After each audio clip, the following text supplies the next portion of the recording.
From the heart of the space city to the heart of Gen Z, welcome to Next Gen Conversation. Not Dad's Talk Radio. Ethan talks to you about the issues and events that matter to our generation. This is the Next Gen Report with Ethan Buchanan. Hey, everybody. Well, there's nothing going on. I don't know what I'm going to talk about. We have no news. It's just been a very slow weekend, is what I would say if we hadn't gone to war with Iran over the weekend.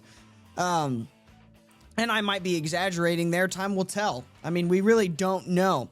And that's what I think it's very important before we say anything else in this entire show. Everybody that's panicking and losing their minds right now is doing so prematurely. We don't know what this conflict will look like because it hasn't happened yet. All right?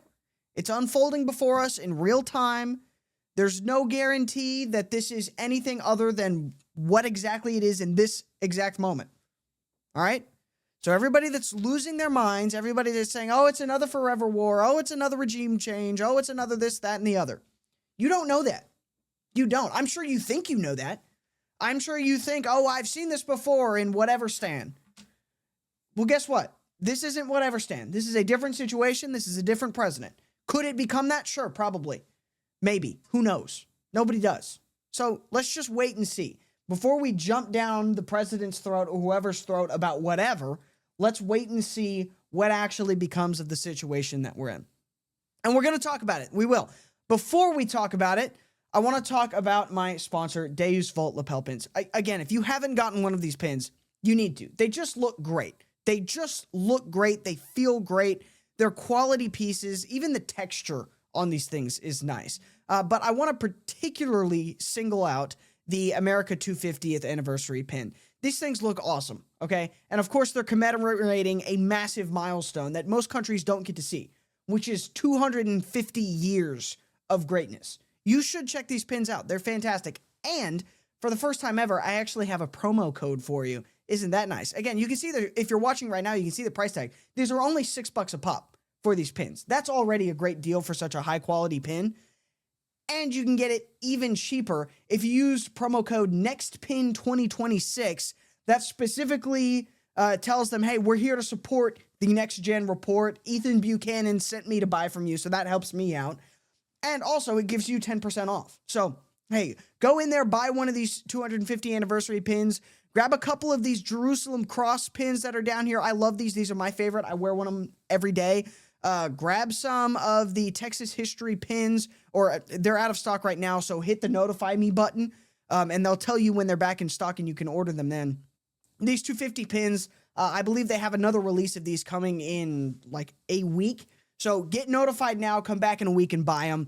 Again, these are great products. It's a great company. I cannot recommend them to you enough. So now that we have talked about that, let's talk about what actually happened in Iran. And again, we don't know what we don't know. That is what it is very, very critically important for everybody to remember, all right? If you're getting all of your information off of X, which is what I do a lot of the time, X is a great place to stay informed. However, there are people out there that take advantage of that. So just because you see it on X or online anywhere or even on TV, don't assume that it's true, okay? Just don't make any assumptions. You know exactly what's verified, exactly what's told to you by official sources. Other than that, it's just guesswork. And maybe you can make a guess and be right, but don't make a guess and swear to it as the gospel truth, because it probably isn't. So let's start with, I guess, a brief summary of what exactly happened. This is from Fox. U.S. and Israel launch attack on Iran as Trump announces major combat operations. Now, the language here indicates that this is slightly bigger than what we've seen in the past, all right? This isn't just a quick surgical strike on a nuclear facility. This is a broader military operation. Now, does that mean it's Afghanistan broad? No, not necessarily. But it does mean that it's probably going to be bigger than some of the stuff we've seen in the past. That's what we know. Don't take that and make assumptions, all right? What to know? President Trump has confirmed Saturday that the U.S. is carrying out major combat operations in Iran. In a video posted to Truth Social, Trump said the objective is to defend Americans by eliminating imminent threats from the Iranian regime, describing it as a vicious group of very hard, terrible people. In his message, Trump urged the Iranian regime to lay down its weapons or face certain death, calling it their only chance for generations. Trump urged the people of Iran to take over your government after the operation. So that right there, and I'm sure we'll play some of this press conference a little bit later in the show. I just wanted to kind of give you the bullet points here at the start. This kind of hints to me that maybe we're not trying to necessarily do a regime change ourselves so much as maybe just knock the door down so that the Iranian people can do their own regime change, which I kind of like the idea of that. I mean, we've had these big protests in Iran for the last several months. It's my understanding that tens of thousands of protesters have been straight up murdered by the Iranian government. I don't know how much of that is legit and how much of that is just, various forms of propaganda. That's one of the reasons I haven't really commented on it a whole lot on this show. This has been going on for months and I haven't mentioned it. That reasoning is twofold. One, I don't know what I don't know and I don't want to give you false information. And two, whatever protests going in Iran don't really affect the day-to-day lives of Americans. And that's what I want this show to be focused on, is things that affect you, things that are relevant to you. That being said, this just became relevant. Heads up, it's relevant now, all right? What's going on in Iran now officially matters to the everyday American because this could escalate. I'm not saying it will escalate. And again, I would caution you to be very wary of anyone that's saying, oh, yes, I know for sure that this is going to escalate into all-out war. Anyone who's saying they know for sure what's going to happen next is probably trying to sell you on something. That's just the harsh reality. I think the people that know exactly what's going to happen next are in the Situation Room in the White House or the makeshift Situation Room in Mar-a-Lago. And other than that, we're kind of sort of just figuring things out as we go. It's very important that all of us keep that in mind over the next 24 to 48 hours to the next week, all right?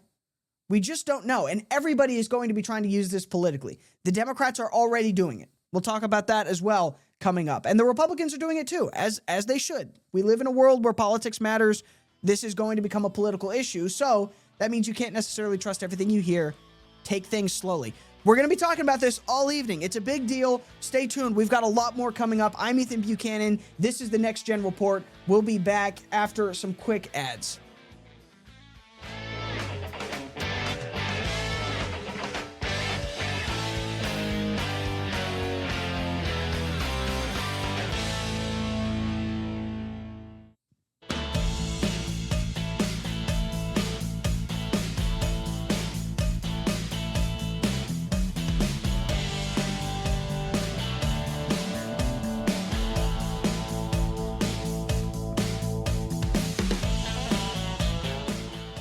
Alrighty, everybody. Let's not lose sight of some key realities here. Because, again, I think it's very easy here in the United States to talk about this in the abstract. We're not in the abstract, all right? This is a real-world situation, all right? This is real people, real lives. It's a real war. So, pray for people. Pray for everybody, one. Pray for everyone in Iran to come to Christ quickly. Pray for those in the surrounding areas also to come to Christ quickly and also to be safe. Nobody is without risk in that region right now. All right? I know people currently who are stranded there. People that were supposed to be, flying from India back to the U.S., got a layover Dubai. Guess what? Now you're stuck. You can't move. So this is a real situation. Pray for people. Pray for safety. Obviously, pray for the safety of our troops. It's very important to remember that this isn't just headlines, all right? And that's easy to forget. All right, let's talk a little bit sort of the political reaction, all right? And I hate to trivialize this into politics, but again, this is the reality. Things that should not be politicized are politicized in today's world. And because they're politicized, you can sit and say, oh, it shouldn't be political all day and night. Guess what? It is. You have to address that reality. Even if you wish reality was different, you have to live in the reality you're in. And the reality we're in is things like this become political. For better or for worse, probably for worse. But that's where we're at. So the politics of this, first and foremost, I want to talk about the reaction from Antonio Gutierrez. He's the Secretary General of the UN, and he's got his panties in a bunch about this. He tweeted out yesterday after the strikes kind of first came about. He said, "I condemn today's military escalation in the Middle East. The use of force by the United States and Israel against Iran and the subsequent retaliation by Iran across the region undermine international peace and security. All member states must respect their obligations under international law." I am so sick of this bullcrap. It's always international law, international law, international law. It's not real. It's a fagazi. It's a faguzi. It doesn't exist. There is no international law. International law is the B-2 stealth bomber. That's it. That's where it ends. The B-2 stealth bomber and the Gerald R. Ford carrier group. That is international law. That is the only international law. All right? That's it. That's all that matters. What does the United States want? That's what we get. Why? Because we have a bigger gun than anybody else. And even if it's not technically bigger, it's definitely better. So shut up about international law. We are international law. If your only argument against this is what about international law, you're an idiot. You don't live in the real world. You live in a fictional world created by politicians that only they live in. I'm so sick of this bullcrap. Every time anything happens, what about international law? What about shut up? What about that? I call for an immediate cessation of hostilities and de-escalation. Okay, that's not going to happen. If that's what you think is going to happen because the UN Secretary General said so, I got news for you. Failing to do so risks wider regional conflict with grave consequences for civilian and regional stability. I strongly encourage all parties to return immediately to the negotiating table. And that, I think, is the big disconnect. Because it's not like we just did this out of the blue.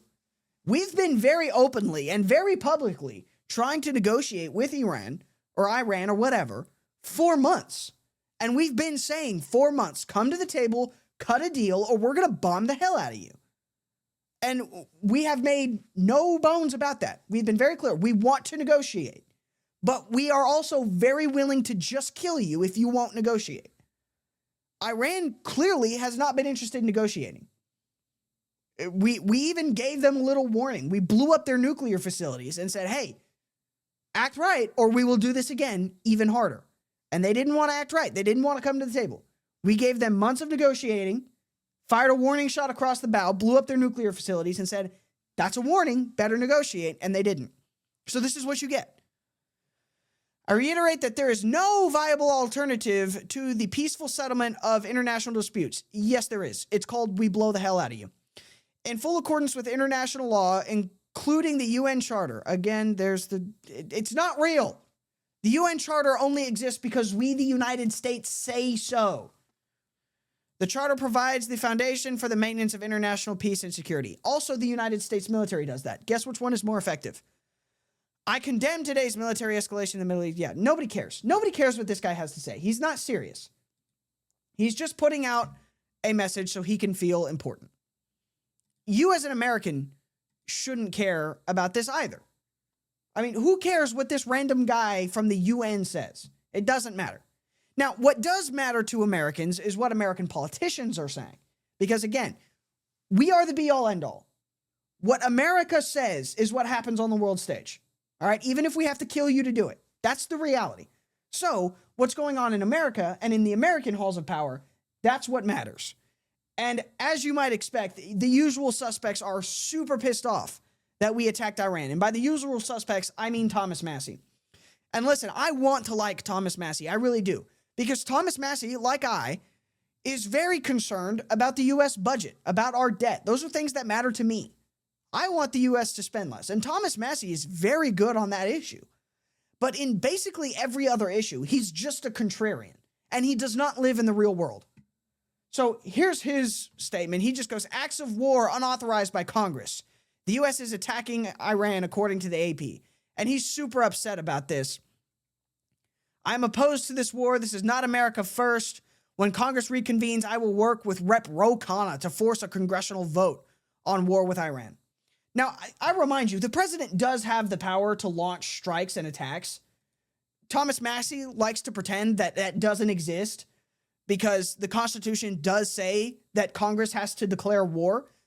But Congress has also said repeatedly in legislation, if the president sees a threat, he can respond to that threat. And he has 60 to 90 days to take action and eliminate the threat. And if that's what happens here, if we have 60 to 90 days of Trump running roughshod over Iran so that the Ayatollah, if he's still alive, never forgets that you do not trifle with us or you will learn what for, then I have no problem with that. What I do have a problem with is Thomas Massey's constant grandstanding. Wake up, guy. This is the real world. This is where we're at. These people, these radical Muslims in Iran, want to kill you. They don't care about international law. They don't care about whether or not Trump is allowed to bomb them technically. They want to kill you. That's it. So you need to wake up and live in that reality.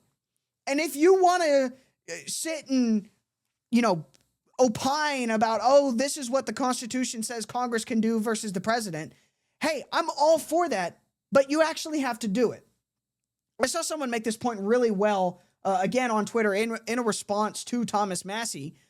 Shut up, you grandstanding coward. Congress hasn't declared war since 1942. You guys made yourselves irrelevant by years of inaction, and now you scream into the void about it to gain followers. The Iranian people are cheering in the streets and will now likely have the power to take their country back from a tyrannical state sponsor of terror around the globe, but you are unhappy because you are a Trump-hating libertarian douchebag that would rather grandstand as a non-interventionist. And I think to a certain extent that's true. And listen, on paper, Thomas Massey is right. On paper, Thomas Massey is right. I would love to live in a world where no military action is taken without the approval of Congress, and the action that is taken is necessary. Unfortunately, this other guy on Twitter is also right. Congress doesn't act, and action needs to be taken. So if Congress is just going to sit on their hands all the time and never do anything, don't be surprised when the president takes action. I mean, you created this monster. And by you, I mean Congress. If you want to have the power and wield the power and nobody else wields the power, then you need to wield the power. Otherwise, somebody who's going to wield it is going to just take it from you. There's this old saying, and all of a sudden, for no reason at all, the people marched as Caesar marched, or the people cheered as Caesar marched on the Senate. I'm paraphrasing the old quote. But the people are cheering because you're not taking action. Trump is taking action. Whether you like the action or not, at least action is being taken. And action does need to be taken, at least at some level. All right, stay tuned. We'll be right back with more.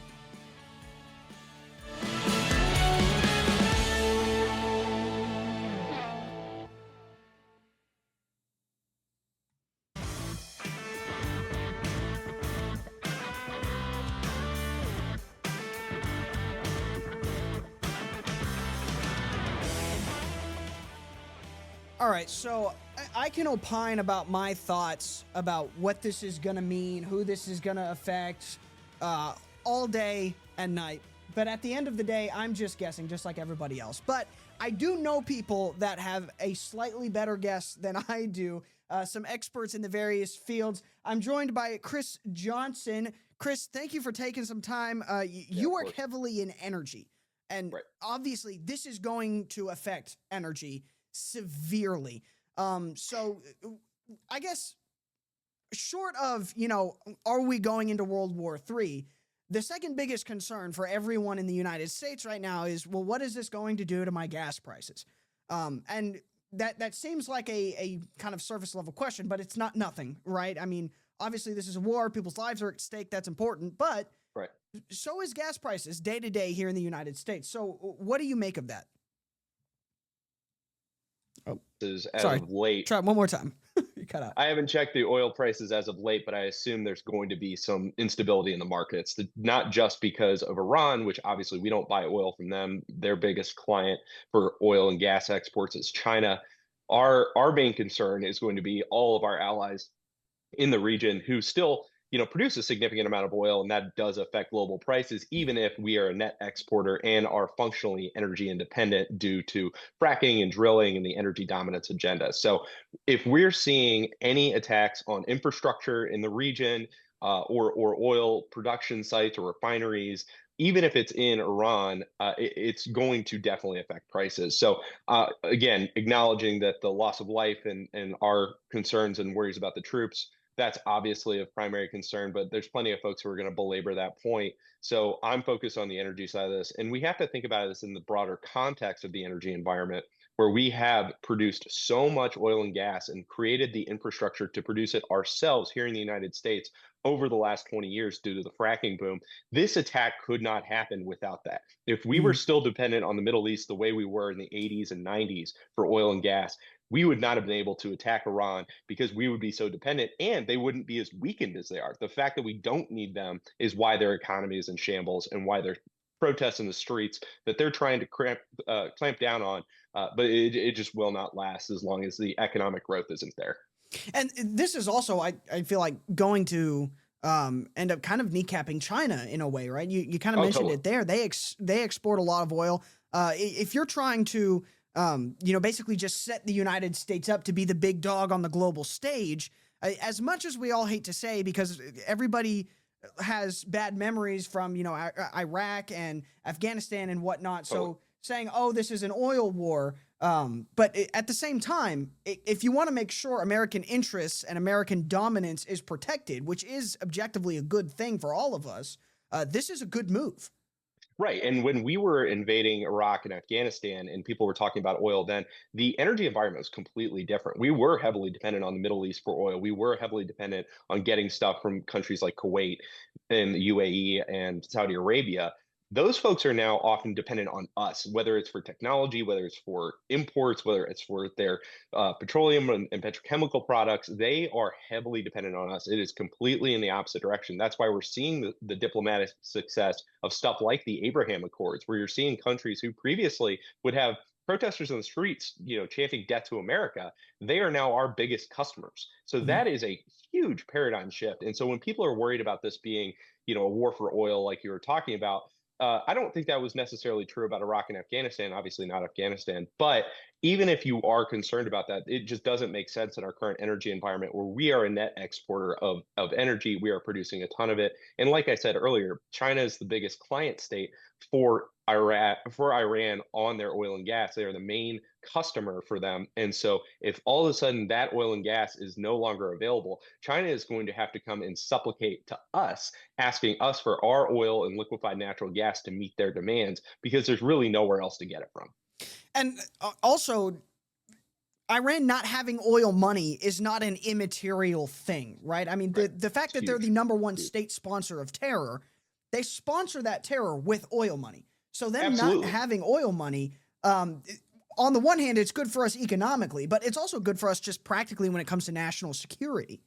Exactly. And that's why we've sanctioned them so heavily. And you have all these bleeding heart leftists saying, oh, it's unfair to the Iranian people and that kind of stuff. The Iranian people want this regime change. They Mhm. want the Ayatollah gone. And, this is early reporting, but it seems like there's some reports on the ground that he's potentially been killed in this strike.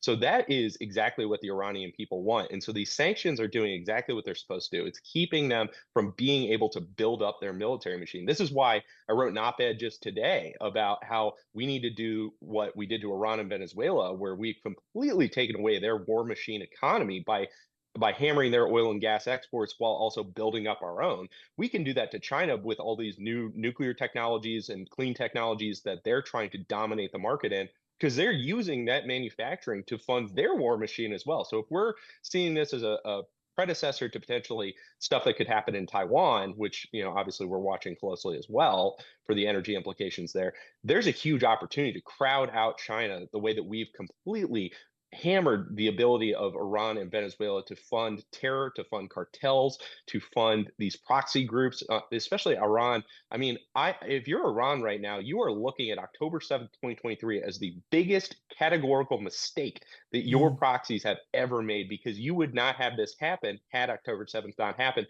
And on top of that, you don't have the oil money to back it up in the first place. So this is exactly downstream of energy decisions that have been made over the last 20 years that have made us a net exporter. And you mentioned Venezuela there, and I see a lot of similarities. Obviously, they're very different regions, they're very different situations, but Right. the strategy seems to basically be and it's one that I like. Just cut the head off the snake. Make it Right. very clear that, like, you cannot touch us no matter how much you want to. We are the bigger dog. And then turn things over to the people on the ground there. We don't necessarily have to do a full-scale regime change. Right. We can just say, hey, we set the rules economically, we set the rules militarily, we set the rules politically. You will operate in the framework we give you, and if you don't, we will smack you. Yeah, and I think there are folks that are concerned that because this is outside of our sphere of influence, that there's a real risk of some turmoil. But now with the Abraham Accords, we've got Saudi Arabia that has joined in the fight because they had one of the U.S. bases in Saudi got hit.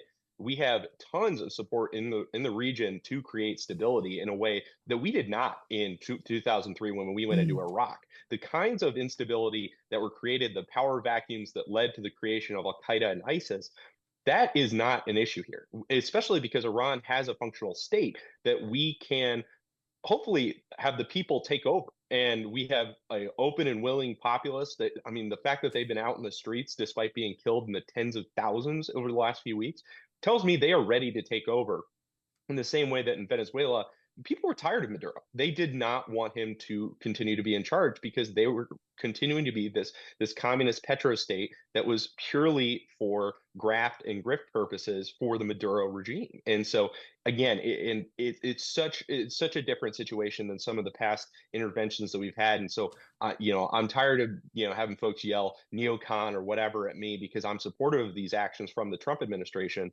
but it's fundamentally different. And if you're surprised by this, if you're somebody who's skeptical of global intervention, I get that.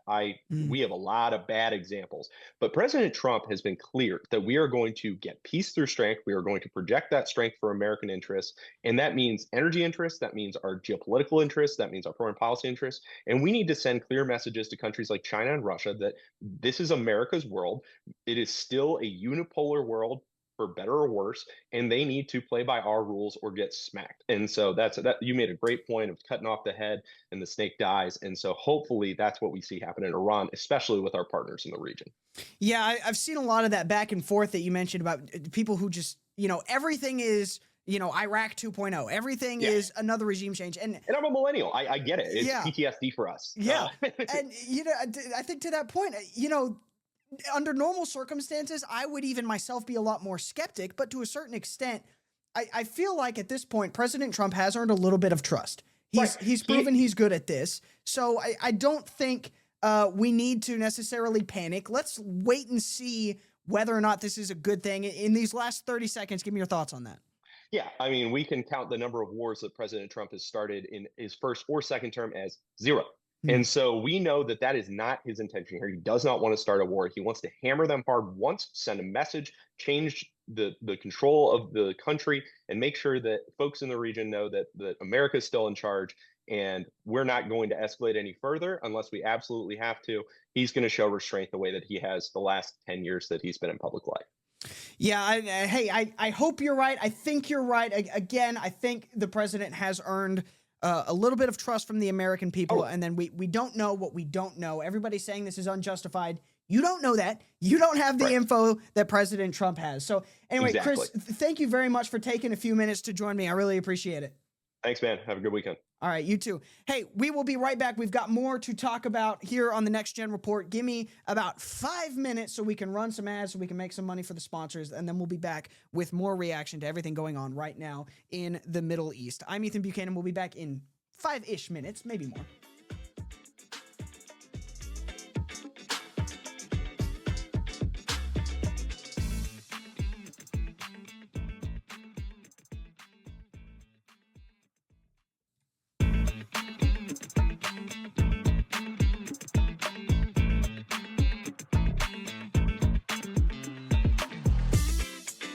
All right, welcome back.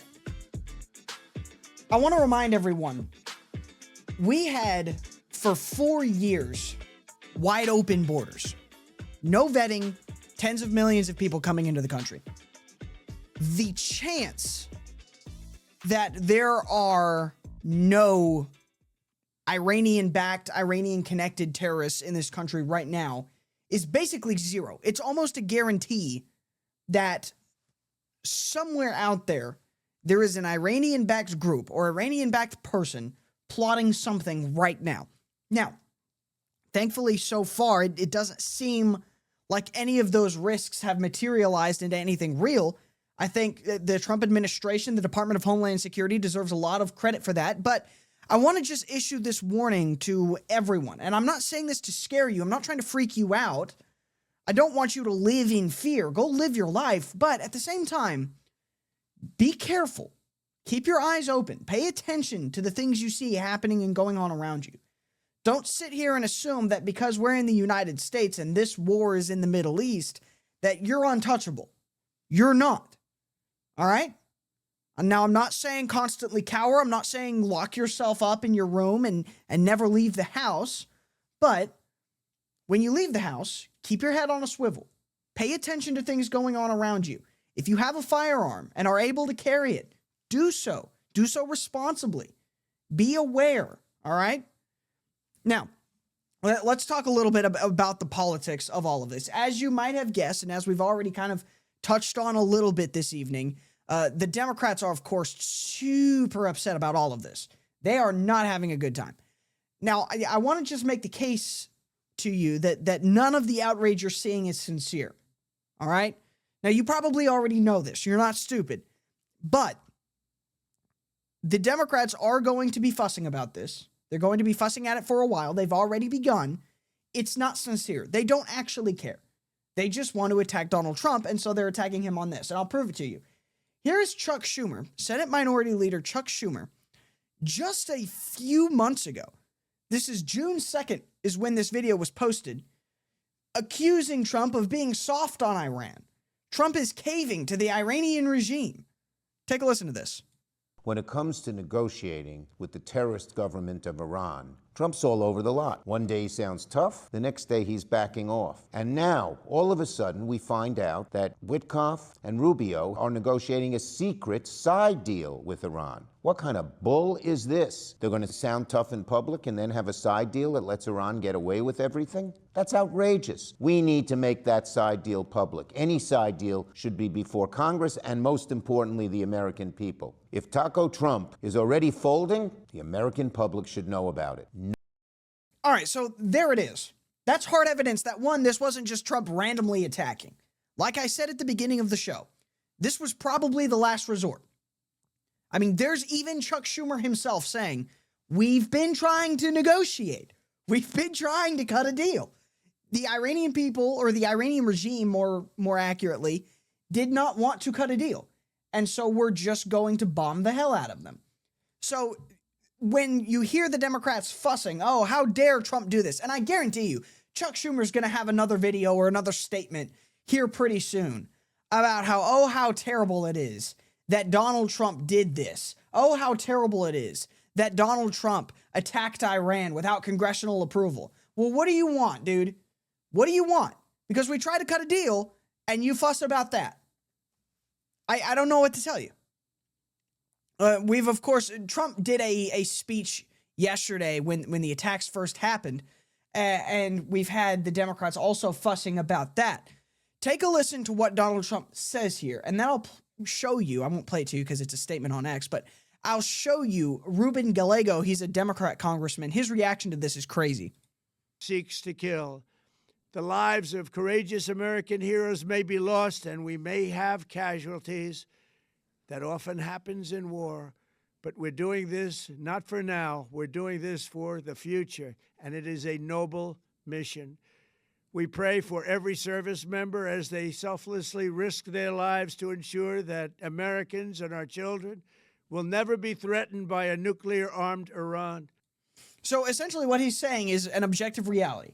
This is war. Some people might die, but they're dying honorably in service of their country, in service of a greater, farther goal, in service of the future, a safer, more secure future. This to me seems like a good statement. He's not, icing over anything. He's not sugarcoating it. He's saying, look, this is war. There are realities in war, and God bless our brave soldiers that are courageously putting their lives on the line, and their lives are on the line. Here's what Ruben Gallego had to say about it. Draft dodger is willing to sacrifice working class kids. How charitable of him. If that's what you get out of that statement, you're just an idiot and you can't be helped. What he's saying there is objectively true. There is a risk here to American service members, but that risk is something that's being borne by these service members courageously, and they should be praised for that. I mean, why are we shaming Trump for pointing that out? It's ridiculous. But again, all of this is just politics. That's what this is to the Democrats. It's politics. I like Tim Burchett calling this out. He was on, I believe, News Nation, and he did a great job of saying these guys are just playing politics. They really don't care about this. And he makes a case that, you know, there was actually a need to go into Iran and take some action there. This is Tim Burchett. He's a congressman out of Tennessee. I like this guy. He's fun. Take a listen to what he says here. President Obama bombed 8 countries without congressional approval. So I think it's a little disingenuous for the Democrats to start saying this is unprecedented. And you've got the most evil regime outside of probably the Chinese in the whole world right now. And they've killed Americans within recent memory. So is this a revenge tour? Maybe a little bit, but you poke the bear, you get it, or you poke the bull, you get the horns. And the horns right now are Donald J. Trump, and he's letting an enemy of this country know how we feel about them. I want to ask. And I think he makes a very important point. This isn't just completely unprompted. Iran has been hostile for a long time, oftentimes very openly and militarily. So this idea that, oh, they haven't done anything, that's not accurate. They have done a lot. I remember, or I remind you, I don't remember, but back in the late 70s, early 80s, Iran was holding American citizens hostage after the big Islamic Revolution. They've killed our people before. They've taken our people hostage. They've openly attacked us and our allies. So this idea that this is completely unjustified, that's not in line with reality. Now, what is Iran saying about all of this? They're playing tough, which is as you would expect. Here is, I'm not sure who this guy is exactly, but he's the Iranian foreign minister. I don't know his name. He is insisting that nobody has been killed. All of Iran's upper leadership, their government, they're all fine. Don't worry, everything's okay here. Take a listen. Well, thank you for having me. Well, the situation on the ground is quite, I cannot say normal, but the life is going on. Everything is under control. I think Americans and Israelis failed to, access to hit their targets.